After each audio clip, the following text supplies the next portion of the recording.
Heiress was pretending to be poor, so I reluctantly became a billionaire myself. Chapter 1. I woke up with a massive headache and a terrible realization. I had transmigrated into a web novel as the villainess. In the original story, I drove a Porsche, lived in a mansion, and stole the female lead's boyfriend. But it was all a lie. My dad was just the rich family's chauffeur, and my mom was their maid. And that rich family belonged to the female lead, Chloe. The original me was poor but loved to flex, constantly picked fights with Chloe, the low-key billionaire heiress, and ended up getting utterly crushed. My original ending was social death, getting expelled, my parents losing their jobs, and our family drowning in massive debt. Meanwhile, Chloe revealed her true identity, dumped her trash ex, and lived happily ever after with a handsome billionaire heir. What a joke. If there was a ranking for stupid villainesses, I would be at the bottom. But since I was here now, I decided to opt out of the drama. I was going to lie down, stay low, and survive. On the first day of college, I saw a girl talking on the phone near the dorms. She had thick bangs, black-rimmed glasses, a baggy tracksuit, and a literal plastic fertilizer sack at her feet. It was Chloe, the low-key heiress pretending to be poor. In the original plot, the villainess forced Chloe to carry her luggage here, instantly making everyone hate her. To avoid this, I had literally waited at a boba shop for 2 hours before coming over. How did I still run into her? Don't panic, I told myself. Just walk past. Hey, Chloe called out, staring at me. Are you in this building too? I gave a stiff nod. Suddenly, a surge of malice from the original soul rushed into my brain. My mouth opened against my will, and I blurted out fiercely, "Hey! See all my stuff? Don't you know anything about being a helpful roommate?" Shoot. The plot was forcing me. "What do you want?" muttered Harper, another roommate who used to be my loyal follower when I pretended to be rich. "How exactly do you want us to help?" Chloe asked, frowning. My jaw moved uncontrollably again. What do I want? I want you to. I bit my tongue hard, forcing my head to turn toward Harper. I want you guys to take some of my bags so we can carry them up together. Before they could react, I grabbed my suitcase, snatched Chloe's fertilizer sack, and dashed up the stairs like a madwoman. Wow, you're weirdly aggressive about helping, Harper laughed, catching up. We're on the 5th floor. Room 508. Same here, I panted. I threw the bags into the room and rubbed my face, sweating. The original soul was gone, so why was the residual energy still trying to pick a fight with the female lead? This was going to be exhausting. Chapter 2. I carefully unpacked my things. Chloe kept eyeing me with a look of confusion and suspicion. She opened her plastic sack and started making her bed. Harper leaned over to me and whispered loudly, "Wow, Macy, that plaid shirt looks low-key, but isn't it that trending designer brand? It costs at least $800. Your family must be loaded." Chloe glanced over, her eyes flashing with disdain. She knew the original Macy only bought cheap knockoffs. I gritted my teeth. I had specifically avoided the flashy clothes in the closet and picked the most basic shirt I could find. Really? I bought it at a thrift store for $5, I said bluntly. Oh, I get it. Rich people love pretending to be humble, Harper giggled. Then she nodded toward Chloe and whispered, "Look at Chloe. She can't even afford a real suitcase. What kind of ghetto family uses a fertilizer sack?" This was exactly the dialogue from the book. The residual malice flared up again. My hands went to my hips, and I glared at Chloe. Seriously, who uses a fertilizer sack these days? Aren't you worried it stinks? Chloe's face flushed. It's clean. It doesn't smell. Even if you washed it, the smell sticks. Your clothes will smell like manure, Harper chimed in, mocking her. Damn it, Original Macy, stop messing with me. I pinched my thigh hard to stay lucid. Exactly. Harper is right. I called out loudly. My family stopped using regular fertilizer ages ago. We use high-end organic compost bags. The seal is way better. I reached into my suitcase and pulled out a small, sealed plastic bag. See? I packed some fresh durian in this bag this morning, and not a single bit of the smell leaked out. I thrust the bag forward. Want some? The three girls stared at me, completely dumbfounded. Not a fan of durian? It's fine, I can eat it outside, I said. Harper gave an awkward laugh. I don't mind. I like durian. Chloe, want a piece? I asked. Chloe looked at me thoughtfully. Just a small bite. Trisha? I asked the fourth roommate. Sure. I couldn't stay in the room anymore. Every time I looked at Chloe, the system or the plot tried to make me bully her. I made an excuse and bolted outside. To my surprise, Chloe followed me out. Macy. Chloe called out. She looked nervous. Why are you pretending to be poor and humble? What? I asked, confused. Isn't it better to have people admire you? Chloe bit her lip. Look at Harper. She's already kissing your feet because of a shirt.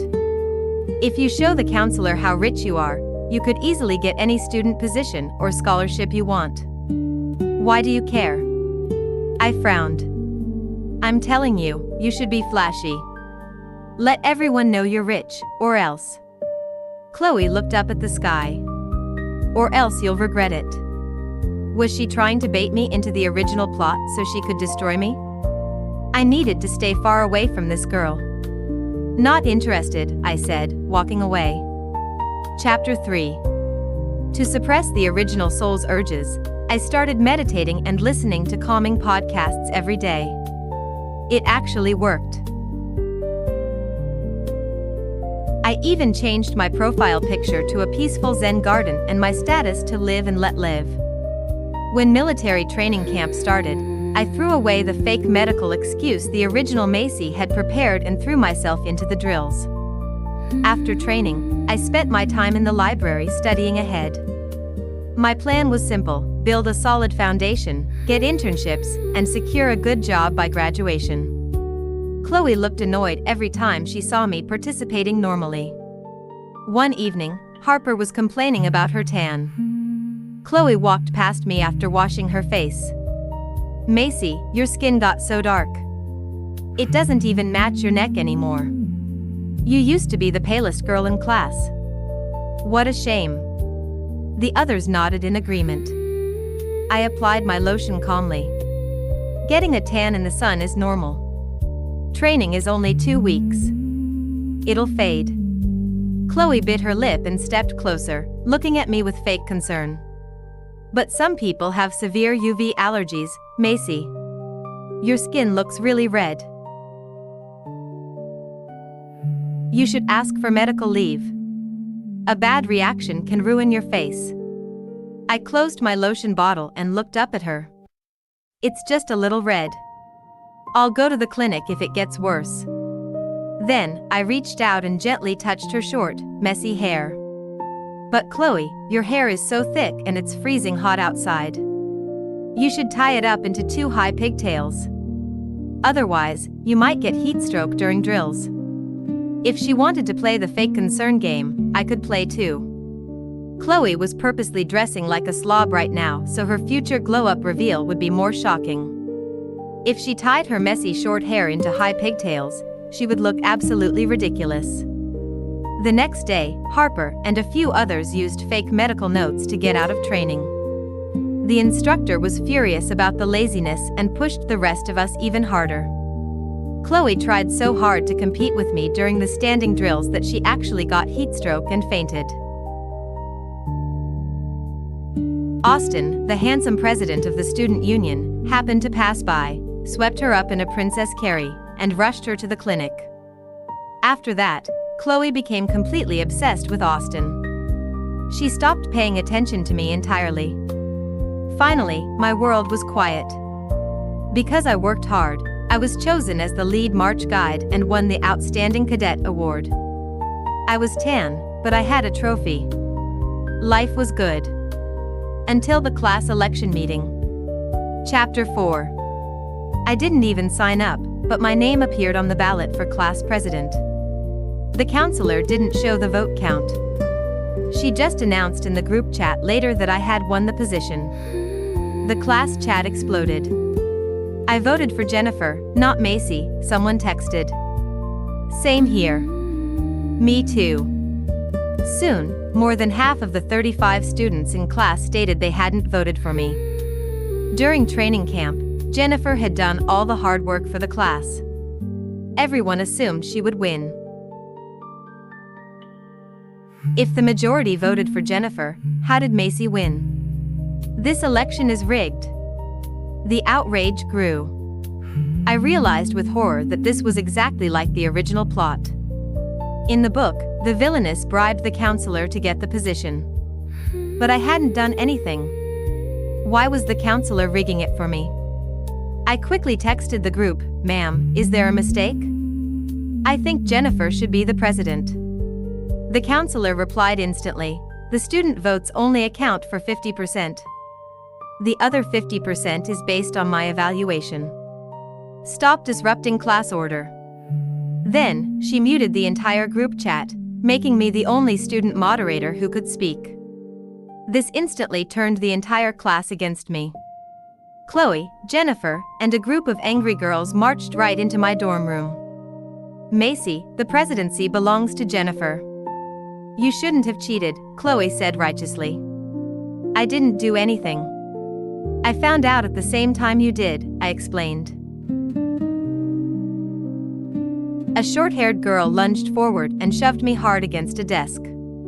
"You didn't do anything? Then why did the counselor rig it for you? You're disgusting. Get out of our class, you fraud." Jennifer stood there with red eyes, staring at me with hatred. But I was completely innocent. "I'll talk to the counselor tomorrow and clear this up," I said, holding back tears. Chloe sneered. "You and the counselor are in this together. You're the only one who can talk in the chat. What's there to clear up?" I looked at Chloe. I highly suspected she was the one pulling the strings behind the scenes to frame me. But without proof, I couldn't defend myself. Chapter 5. The next morning, I went straight to the counselor's office to resign. The counselor pulled me aside, looking frantic. "My dear girl, you literally sent me a luxury Louis Vuitton bag and begged me to make you president. Now you're changing your mind after I already submitted the paperwork? How am I supposed to change it now? A luxury bag?" My eyes landed on the brand new LV tote on her desk. "Ma'am, I never sent you a bag," I said seriously. Right, I get it," the counselor winked playfully. "You didn't send me anything. This was a completely fair and legal election. Ma'am, I am serious."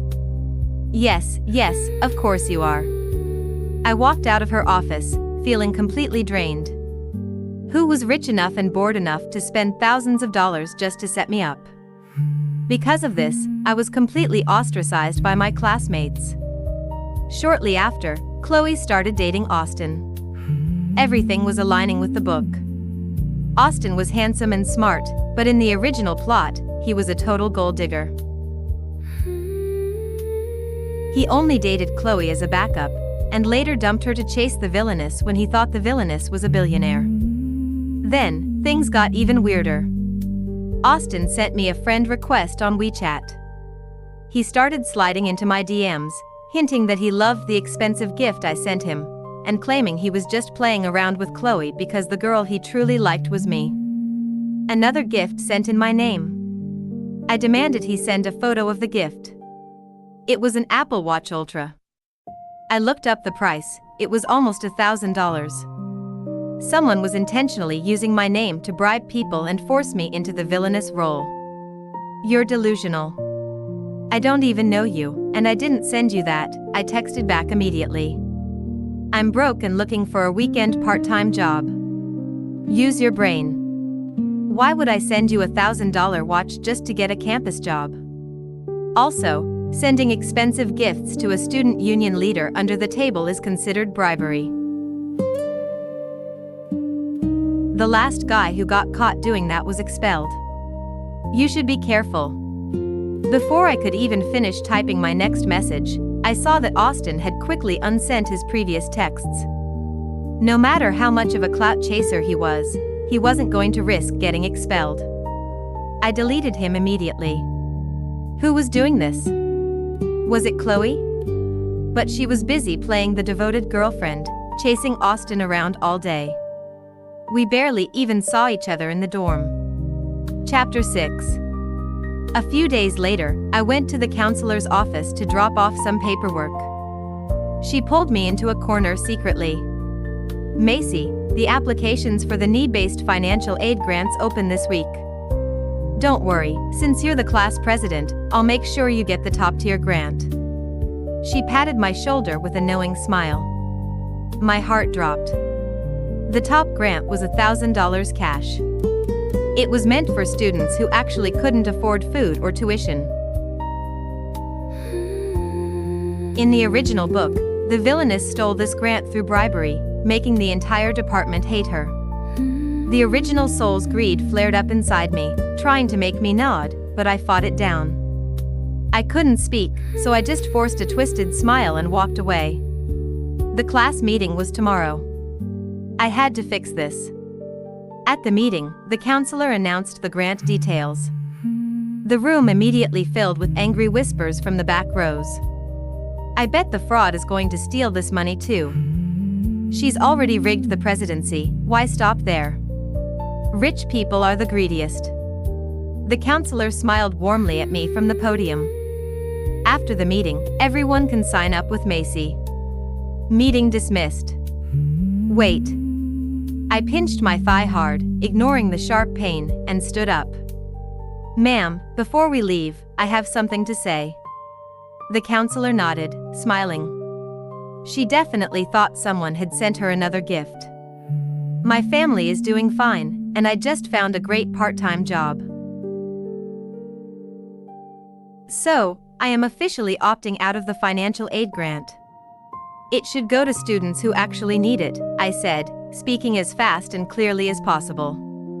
Also, while I was honored to be selected as class president based on my performance during training, my new part-time job means I won't have enough time to fulfill my duties properly. My eyes watered from the intense pain of pinching myself to fight off the system's control.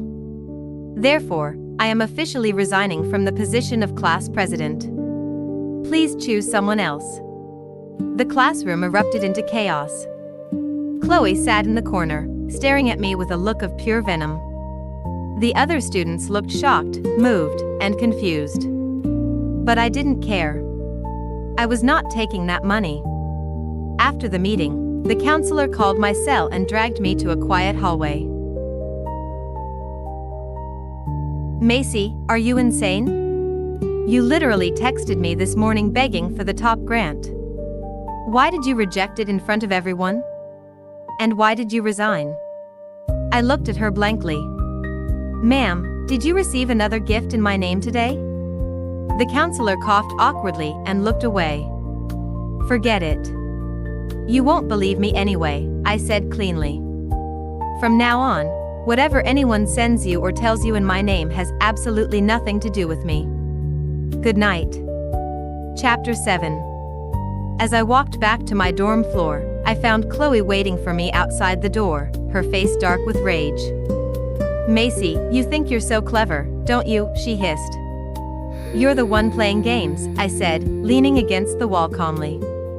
I spent so much money setting everything up perfectly for you. Why didn't you take the grant? Why did you resign? I looked at the billionaire heiress still dressed like a peasant. Wow, thanks for the hard work, Chloe.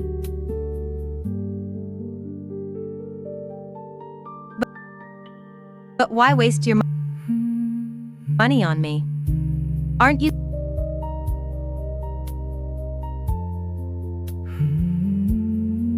supposed to be obsessed with Austin? Hearing me call her a simp for Austin made her snap. Her voice turned shrill. I don't care about that loser. Do you think I actually want to chase him? If it wasn't for the plot, I wouldn't look twice at a peasant like him. Wow, she was really mad. Too bad I didn't record that. Chloe realized she had said too much and quickly lowered her voice. Let me tell you the truth. Our world is a novel. If it wasn't to keep the plot moving, I wouldn't waste my time on a minor character like you. I'm just forcing you to play your part, so stop acting special. Why should I follow some stupid plot? Can't I just live my own life? I asked. Chloe burst into a mocking laugh. Live your own life? Let me tell you, if we don't follow the plot, something terrifying will happen to this world. A disaster none of us can survive. She looked completely serious. If we follow the plot, what is my ending supposed to be? I asked. You? Chloe shrugged. Sure, you make some mistakes and hit some bumps, but in the end, you marry Austin. He becomes successful, you start a business together, and you live a wealthy, comfortable life. I scoffed. If I hadn't read the original book and known that Austin was a piece of trash who would ruin my life, I might have believed her. No thanks, I said, stretching my legs. Austin is your boyfriend, and I think he's gross. I reject that ending. You ungrateful bitch. Chloe snarled. I know exactly what happens next. You better start behaving and follow the script. If you ruin the plot and drag me down with you, I will make sure you die a miserable death. She spun on her heel and stormed off. I stared at her back and rolled my eyes. What a psycho. I have a college life to enjoy. Chapter 8. Because of my performance in training camp, my photo was posted on the university's main bulletin board. A senior from the digital media department approached me to collaborate on making short videos. He would handle the creative direction, and I would be the face of the channel. I agreed. It was a good way to earn money outside of class. Within 2 days, a scandal broke out on the university's online forum. Photos of Chloe getting picked up in a luxury Maybach behind the campus were posted anonymously. The caption claimed she was a sugar baby selling herself to an old businessman. The comment section was brutal. Rich guys have terrible taste. Imagine buying a Maybach but picking a girl who dresses like a hobo. Does she wear those baggy sweatpants in bed too? Disgusting. In the original book, this rumor was started by me. But I hadn't done it. Had Chloe gone so insane trying to force the plot that she literally cyberbullied herself? She cornered me in private, her eyes blazing with fury. Macy, I know you posted those photos because I tried to stop you from resigning. But truth will prevail. Say one more word and I'm calling the police to trace the IP address, I said coldly. Chloe froze. If the police got involved, the plot would completely derail. You're going to destroy this world, she screamed frantically. The power of the plot is absolute. I shrugged.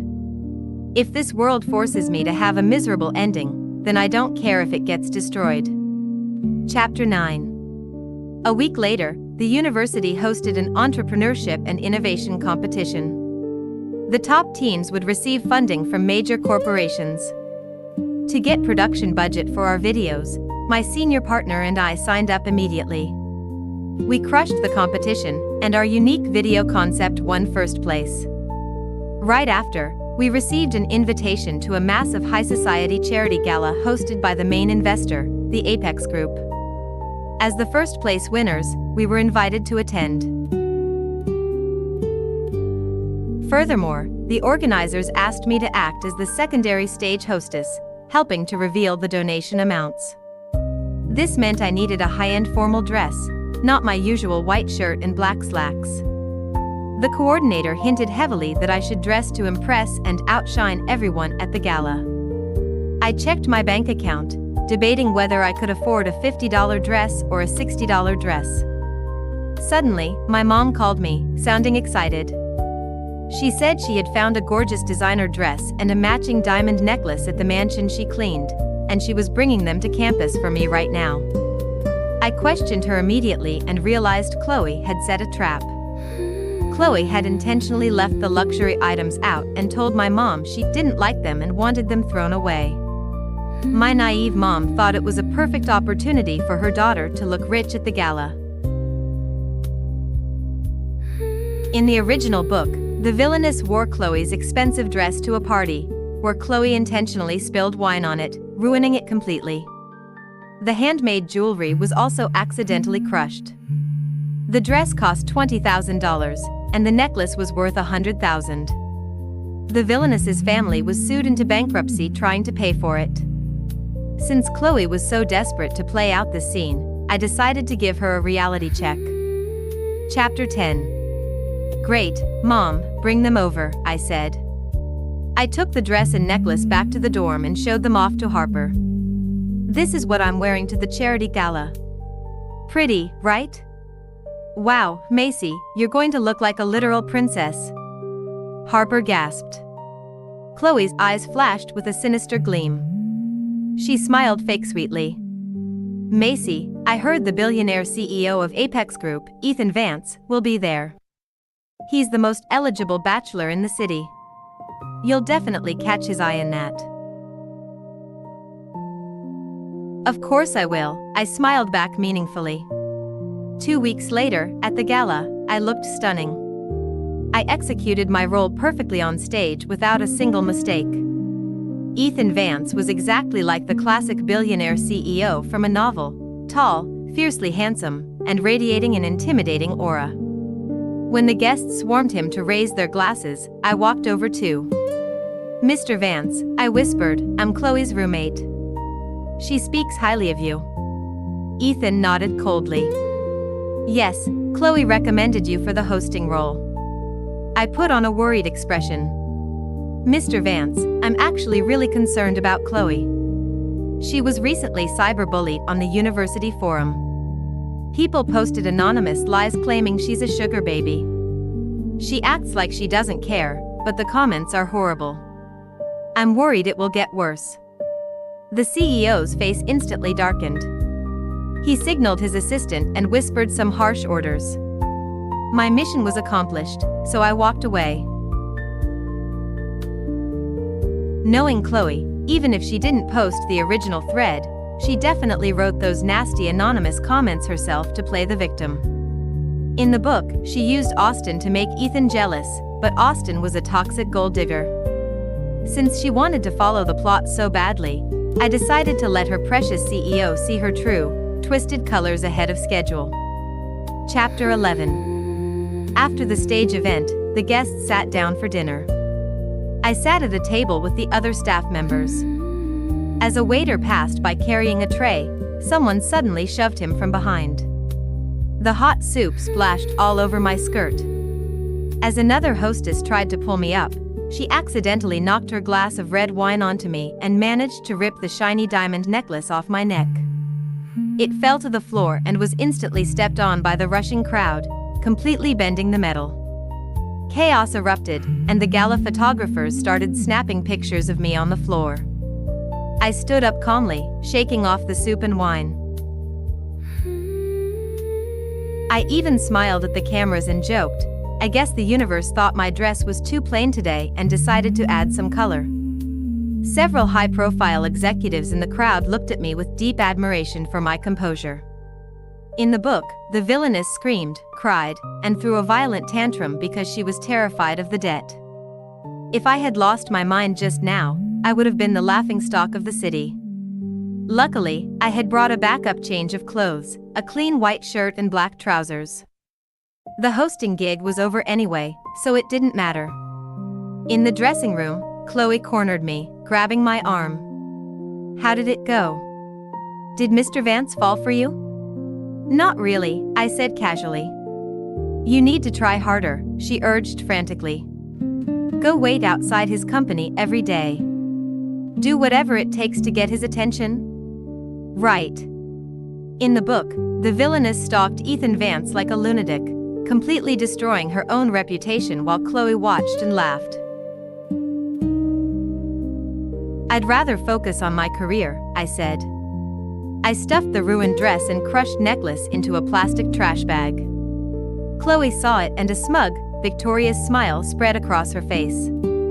But her smile vanished completely when her phone rang 2 minutes later.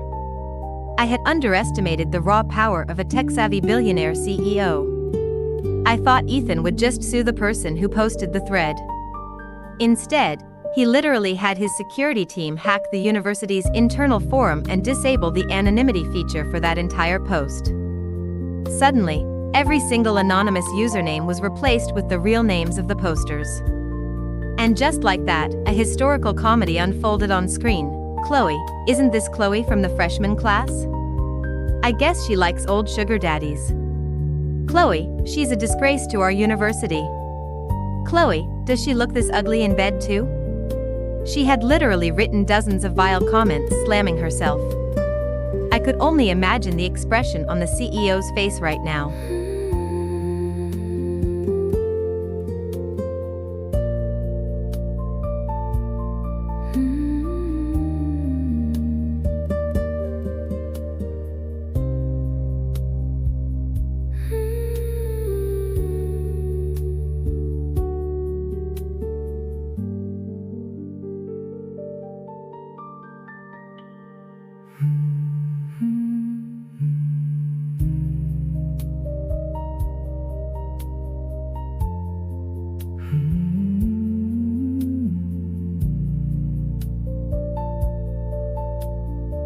Oh. How is this possible? Chloe screamed, throwing her phone against the wall. And you tried to tell everyone I did it, I said, scrolling through my own phone. Wow. Cyberbullying yourself is a wild hobby, Chloe. She lost her mind and screamed at me, what do you know? If we don't follow the plot, the world collapses. Ethan was supposed to love me blindly. He was supposed to wait for me. But now he's already meeting other women. She suddenly cut herself off, breathing heavily. No, I have to go find him and explain. She ran out of the room like a maniac. Finally, the world was quiet again. But what she said was strange. The CEO wasn't waiting for her? He was already dating other socialites? The plot really was fracturing. But that had nothing to do with me. My focus was on our prize money. Chapter 12. Chloe didn't come back to the dorm that night. Meanwhile, our video project received the $10,000 funding from Apex Group, plus another $10,000 from another executive at the gala who admired how calmly I handled the dress incident. With $20,000 in startup capital, my senior partner and I pulled an all-night brainstorming session in a study room. I felt an incredible surge of energy. I was finally building my own life. By Friday, my dad called saying he was coming to pick me up so our family could have a big dinner to celebrate my success. As I walked out of the academic building, Chloe ran up and grabbed my arm tightly. Macy, are you leaving campus too? Let's walk together. She had recovered remarkably fast. I tried to pull my arm away, but her grip was like iron, so I just let her drag me along. As we approached the main gates, a massive crowd of students had gathered. Who owns that car? That's a custom Rolls-Royce Phantom. It costs over $1 million. The closer we got to the gates, the more excited Chloe became. She looked like a predator watching its prey step right into a trap. We squeezed through the crowd. A sleek, black Rolls-Royce was parked directly under the streetlights, its polished body gleaming. A middle-aged man in a sharp suit was standing by the door, waiting. The moment Chloe saw the car, she shook my arm violently and shouted at the top of her lungs, Macy. Look. Isn't that your dad? Her voice cut through the air. The entire crowd instantly spun around to stare at me. I became the center of attention. Chloe didn't even bother hiding her malicious, scheming grin anymore. "Macy, your dad is here to pick you up in his fancy car." I looked at her, then looked at my dad. My dad did drive a luxury car, yes. But he was just the driver. Forcing a college freshman to admit her dad was a servant in front of the entire school was a brutal move designed to crush my pride. As the whispers intensified, my dad walked over through the crowd. But instead of looking at me, he stopped right in front of Chloe and bowed respectfully. "Miss Chloe, your father sent me to pick you up and bring you home." The crowd gasped. Chloe's eyes widened in absolute shock. She realized everyone was staring at her now. "Driver Logan, what are you doing?" Chloe stammered, panicking. "Aren't you here to pick up your daughter?" My dad turned to me, smiling warmly, and patted my shoulder. He pointed to the rows of public rental bikes near the gate. "Macy, take a rental bike home first, sweetie. I have to drop Miss Chloe off at the mansion before I can head home for dinner." "Sure thing, Dad." I smiled brightly. I turned around, scanned a rental bike with my phone, and hopped on. Behind me, the students were already swarming Chloe, asking for her social media and realizing she was the actual billionaire heiress pretending to be poor. With no escape, she was forced to get into the back seat of the car and drive away. Chapter 13. I rode my bike home, laughing into the wind. "Chloe, the first semester isn't even over, and your secret identity is completely exposed. How are you going to play the poor, mistreated female lead now?" Previously, my parents had tried to act exactly like the original plot. My dad wanted to let me borrow the luxury car, and my mom wanted me to host a party at the mansion. To stop them, I had sat them down and explained the legal consequences of trespassing and unauthorized use of property. I even forced them to watch a bunch of true crime documentaries about rich people getting kidnapped and ransomed, while casually mentioning how low-key Chloe behaved at school. Our family had zero money to pay off a lawsuit or a ransom if we got caught flexing. So when Chloe had hinted to my dad this morning that he could use the car freely tonight, my dad had immediately called me for advice. He wanted to flex, but he was terrified of ruining my life. I told him to bring the car, but to explicitly treat Chloe like the boss she was in public. If her parents got mad, my dad could just say he thought Chloe wanted a ride home from school. My dad executed it perfectly. I decided to give him the biggest piece of steak at dinner. After that night, Chloe's life as a secretive student was completely over. Her face was blasted all over the university forums. Her parents stopped letting her live in the dorms and had a private driver drop her off every day in standard luxury sedans. My dad didn't get fired, because her identity was a fact anyway.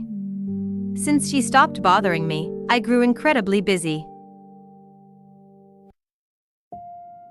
Between classes and filming with my partner, I had no free time. Interestingly, Austin, who used to be cold to Chloe, started chasing her like crazy after finding out she was a billionaire. He set up heart-shaped candles and played guitar under her window every night. The plot was completely derailed. Chloe started showing up late to class, looking exhausted with deep dark circles under her eyes. Harper mentioned that someone saw Chloe and Austin coming out of a cheap motel near the campus. I didn't care. As long as she stayed away from me, she could do whatever she wanted. Chapter 14. By the start of winter break, our travel videos went viral. Our views blasted past the millions overnight, and our follower count skyrocketed. In the videos, dressed in stunning traditional cloaks against the snowy mountains, I looked ethereal and sharp. We even brought in a handsome martial arts influencer to do sword choreography. Every frame looked like a movie poster.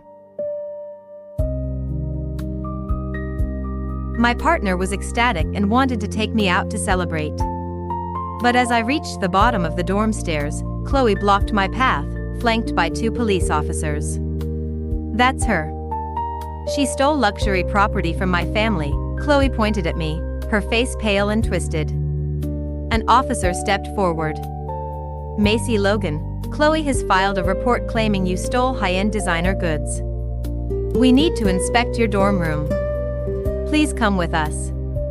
Of course, I said calmly. Can I have a quick word with Chloe first? The officers nodded. Keep it brief. I sighed and looked at her. Chloe, I don't know why you are so obsessed with a script. But let it go. Your life and my life shouldn't be trapped in some stupid book. Chloe's eyes went wild. I will never let it go. The life in the plot is the only life I deserve. I shook my head and led the police upstairs. The officers quickly found the bent necklace in my drawer and the unwashed gala dress in my laundry bag. This is my custom Italian designer gown worth $5,000, and the diamond necklace worth $50,000. Chloe yelled triumphantly. I've already submitted the receipts. Arrest her. Macy, where did you get these items? The officer asked. I smiled. I bought them online. Liar. Chloe screamed. You could never afford these. I can't afford the real ones, but I can afford the replicas, I said, pulling out my phone and showing them my purchase history on a custom replica store. The original Macy was obsessed with fake luxury goods, so her account was filled with orders for high-end replicas. I had intentionally placed the order for these exact replicas through the official platform a month ago as a safeguard. Ultimately, the police found the real dress and necklace safe inside Chloe's mansion. My mom showed the police the text messages where Chloe explicitly told her to throw them away or hide them because she hated them. Then, I countersued Chloe for false accusation, defamation, and for using my identity to buy luxury items to bribe university officials. The police checked her phone records and found the digital receipts for the LV bag sent to the counselor and the watch sent to Austin. Chloe's parents immediately threw a massive amount of money at lawyers to keep her out of jail, so she didn't face prison time. But my goal wasn't to jail her, it was to completely shatter her credibility and break the plot beyond repair. Chapter 15. A week later, Chloe sent me a text asking to grab a final dinner. She claimed she wanted to apologize, explain her pain, and finally move on from the plot. I agreed, but being cautious, I shared my live location with my video partner and told him to wait outside the restaurant. Chloe looked horrifyingly thin. Her eyes were sunken, and her hair was a messy nest. I fought so hard, but the plot is completely dead, she whispered, raising a glass of juice. I caused you so much trouble, Macy. I'm sorry. She drank it all in one gulp, tears streaming down her face. I clinked my glass against hers but didn't drink. It's good that you've moved on. Go enjoy your life as a rich heiress. Do whatever you want. Rich heiress, she laughed hollowly, pushing a plate of beef toward me. Eat up. The food here is fresh. I kept my hands clean, pretending to eat without actually touching the food. She began rambling about how she had tried to force the events to happen since the first day of school. As I listened, my vision suddenly blurred, and a heavy dizziness washed over me. Macy? Oh dear, you look so tired. Let me help you out. Her voice sounded distant and distorted. She grabbed me and dragged me toward the back exit. Fortunately, my partner was sharp. Seeing something was wrong through the window, he charged into the restaurant, pulled me away from her, and immediately dialed 911. Chapter 16. I woke up in the hospital. My partner explained that Chloe had coated the outside of the restaurant plates and glasses with a powerful contact-induced sedative. Just touching them was enough to drug me. But the terrifying news came next.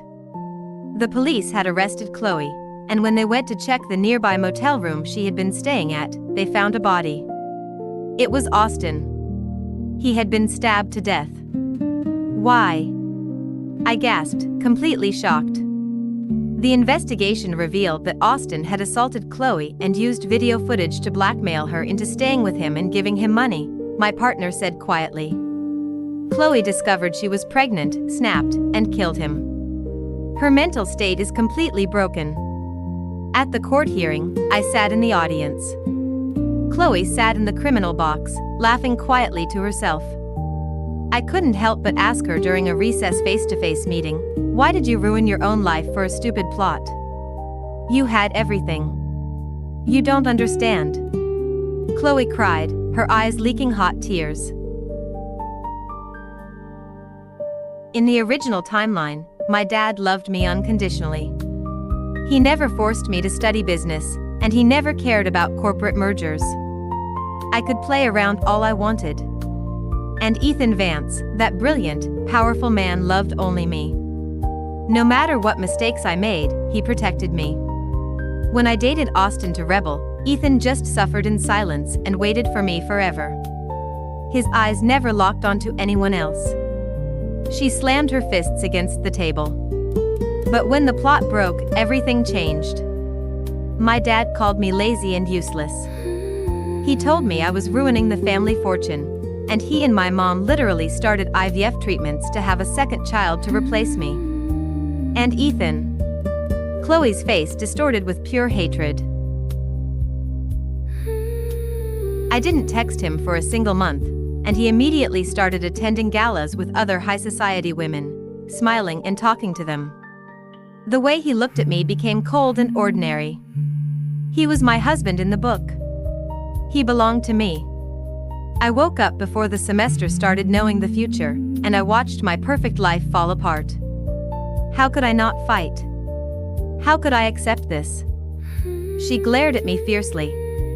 I tried to force the script to reset, but you refused to cooperate. You and Austin ruined my life. I stared at her and said nothing. I was never going to sacrifice my own life and become a ruined criminal just to play a villainess so she could feel like a perfect princess. She was addicted to the unconditional, effortless devotion of a fictional world where she had to offer nothing in return. But reality doesn't work that way. Relationships take work, family bonds require mutual respect, and people's hearts change if you treat them like garbage. There is no absolute destiny. Chapter 17. Chloe was eventually diagnosed with severe clinical psychosis and moved to a high-security psychiatric facility. The pregnancy was terminated. Her father's hair turned entirely white overnight from the shock. Her parents reached out to me through a lawyer, offering a massive financial settlement and a deep apology. They ended up donating the majority of their corporate wealth to charities for underprivileged youth, trying to earn some spiritual peace for their daughter. They weren't the perfect, flawless fictional parents Chloe remembered, but they were real parents who loved her and broke down completely when she fell. Strangely enough, Ethan Vance started inviting me out to dinner occasionally. Our video channel had grown massively, turning my partner and me into major digital influencers. One day, a massive corporate brand reached out to us for a marketing campaign, offering a contract worth $100,000, but requested a private one-on-one meeting with me at a luxury downtown restaurant. When I opened the door to the private dining room, Ethan Vance was sitting there alone. "The brand belongs to a close friend of mine," Ethan said, closing the menu. I asked him to set this up. I smiled professionally. "Mr. Vance, if you have business with him, I can wait outside." "No, Macy. I wanted to see you," Ethan said, standing up. He looked at me with an uncharacteristically intense gaze. "I've been watching you since the entrepreneurship competition. You are independent, sharp, and brilliant. Macy, I want you to be my girlfriend." The air went dead silent. When I walked out of the restaurant, a cold winter rain was pouring down. Through the sheets of rain, I saw my partner running toward me, holding a thick coat. He quickly wrapped it around my shoulders. "I figured you'd be freezing. The parking lot is packed, so I had to park far away." Let's walk. Good catch, I smiled, pulling the warm coat tight around myself. Come on, partner, he grinned, holding the umbrella over my head. Let's go get some hot seafood soup. I bet you didn't eat a single bite in there. Give this man a raise, I laughed. We walked together into the rain, sharing the umbrella. So, how did the contract talk go? He asked. Oh, it's locked in, I said easily. I calmly told him everything that had happened inside. I had politely rejected the billionaire CEO, but I had securely protected our business contract. Our channel was the perfect fit for the brand anyway, and Ethan wasn't petty enough to cancel a valid business deal over a rejection. My partner went silent for a moment, then burst into a bright, relieved laugh. Wow, Macy. Turning down a billionaire CEO? You've got massive vision. Life is beautiful, and I only want to follow my own heart. I love exploring this wild, real world, and I want to see it with someone who actually stands beside me through the storm. I bumped his shoulder playfully. Who cares about being a billionaire's girlfriend? Watch me become the next billionaire myself.